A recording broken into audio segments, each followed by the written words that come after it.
महापालिका क्षेत्रातील मुख्य रस्त्यांवर 6 महिन्याच्या आत मोठे खड्डे पडू लागल्याने रस्त्याच्या दर्जाबाबत प्रश्न निर्माण झालेत। 100 फुटी रस्त्यावर खड्डा पडल्याचं प्रकरण ताजं असतानाच आता अहिल्यादेवी होळकर चौकात पुन्हा रस्त्यावरच मोठा खड्डा पडलाय।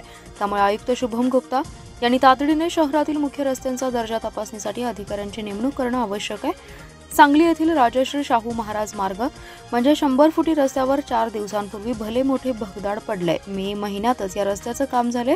3-4 महिन्यातच या रस्त्याचा दर्जा खराब झालाय। काही दिवसांपूर्वी डीमार्ट जवळ असाच खड्डा पडला होता। त्यावेळी देखील रस्त्याच्या कामावर लोकहित मंचाच्या वतीने टीका करण्यात आली होती। आयुक्त शुभम गुप्ता यांनी याची गंभीर दखल घेत तातडीने रस्त्याच्या कामाची तपासणी केली। महापालिकेच्या अभियंत्यांना देखील बोलावून घेतलं होतं। दर्जात्मक काम करण्याचे आदेश दिले होते, पण आयुक्तांच्या आदेशाचं पालन अधिकाऱ्यांकडून झालं की नाही याचं उत्तर 4 दिवसांपूर्वी मिळाले। दिगंबर मेडिकल जवळ भला मोठा खड्डा पुन्हा पडला। या रस्त्यावर मोठ्या प्रमाणात वाहतूक असते।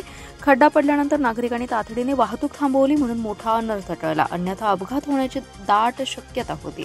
या विरोधात भाजप महिला आघाडी, लोकहित मंच, मनसेने खड्ड्यात उतरून आंदोलन केलं, पण प्रशासनाला जाग येणार तर कधी असा सवाल आता नागरिकांमधून उपस्थित होतोय।